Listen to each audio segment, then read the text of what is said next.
ইসরায়েলের সঙ্গে রক্তক্ষয়ী সংঘর্ষের পর নতুন করে জেগে উঠেছে ইরান। পরমাণু কর্মসূচি নিয়ে ইসরায়েল ও আমেরিকার যে কোনো সম্ভাব্য হামলার আশঙ্কা করছে তেহরান, তাই নিজেদের সামরিক শক্তিকে নতুন করে শানিত করছে দেশটি। দুই পরাশক্তি ক্রমবর্ধমান হুমকির মুখে ইরান ক্ষেপণাস্ত্র ব্যবস্থা ঢেলে সাজাতে শুরু করেছে, কেননা এই ক্ষেপণাস্ত্রের সাহায্যেই 2000 কিলোমিটার দূরত্বে থাকা ইসরায়েলি ভূখণ্ডকে চূর্ণ বিচূর্ণ করেছিল তারা।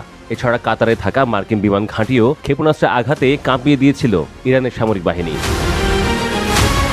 সে কারণে ক্ষেপণাস্ত্র তৈরির বিষয়টিকে বেশ গুরুত্ব দিচ্ছে ইরান। সাম্প্রতিক যুদ্ধে ইসরায়েল ও আমেরিকার হামলায় ক্ষতিগ্রস্ত ক্ষেপণাস্ত্র উৎপাদন কারখানাগুলো মেরামত করতে শুরু করেছে তারা। এছাড়া শত্রুদের রুখতে আরও শক্তিশালী ও নির্ভুল সামরিক সরঞ্জাম তৈরিতে মনোযোগ দিচ্ছে ইরান।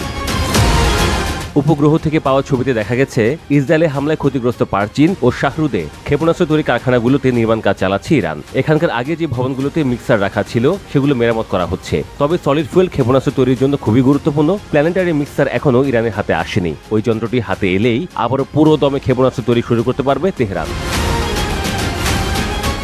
জেমস মার্টিন সেন্টারের কর্মকর্তা স্যাম লেয়ারের মতে ইরান প্রায় তাদের ক্ষেপণাস্ত্র তৈরি কারখানা মেরামত করে ফেলেছে। এখন তারা যদি প্ল্যানেটারি মিক্সারের মতো গুরুত্বপূর্ণ জিনিসগুলো আবার সংগ্রহ করতে পারে, তাহলে তারা খুব দ্রুত ক্ষেপণাস্ত্র তৈরির কাজ শুরু করতে পারবে। গত জুনের যুদ্ধে ইসরায়েলি হামলায় ইরানের বেশিরভাগ আকাশ প্রতিরক্ষা ব্যবস্থা ধ্বংস হয়ে যায়। এরপর থেকে সলিড ফুয়েল ক্ষেপণাস্ত্র ইরানের প্রতিরোধের প্রধান অস্ত্র হয়ে উঠেছে। তেহরানের কাছেই খজির ও পারচিন এবং তেহরান থেকে প্রায় 350 কিলোমিটার উত্তর পূর্বে শাহরুদের ইরানের সলিড ফুয়েল ক্ষেপণাস্ত্র তৈরির কারখানা রয়েছে। এর আগে 2024 সালের অক্টোবরেও এই তিনটি স্থাপনায় হামলা চালিয়েছিল ইসরায়েল। বিশেষজ্ঞরা বলছেন, গত জুনের যুদ্ধে ইসরায়েল পরিকল্পিতভাবে ইরানের প্ল্যানেটারি মিক্সার রাখার ভবনগুলো ধ্বংস করার জন্য হামলা চালিয়েছিল। এই মিক্সারগুলোর মাধ্যমে ক্ষেপণাস্ত্রের জ্বালানি সমানভাবে মেশানো হয়, তাই ক্ষেপণাস্ত্র তৈরিতে এই প্ল্যানেটারি মিক্সারগুলো খুব গুরুত্বপূর্ণ। মার্কিন সংবাদ সংস্থা এপি তথ্য অনুযায়ী সাম্প্রতিক যুদ্ধের আগে ইরান প্রতি মাসে 200টিরও বেশি সলিড ফুয়েল ক্ষেপণাস্ত্র তৈরি করত।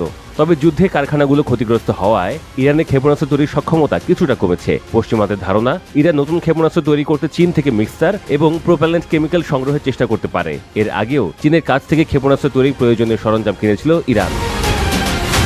এদিকে ইরান এখন আরও নির্ভুল এবং বৃহত্তর অপারেশনাল সক্ষমতা সম্পন্ন সামরিক সরঞ্জাম তৈরির দিকে মনোযোগ দিচ্ছে। গত মাসে এমনটাই জানিয়েছিলেন ইরানের প্রতিরক্ষা মন্ত্রী আজিজ নাসির জাদেহ। এর মাধ্যমে ইসরায়েল ও আমেরিকার হুমকি মোকাবিলায় ইরান আরও বেশি প্রস্তুতি নিচ্ছে বলেও ইঙ্গিত দিয়েছিলেন তিনি।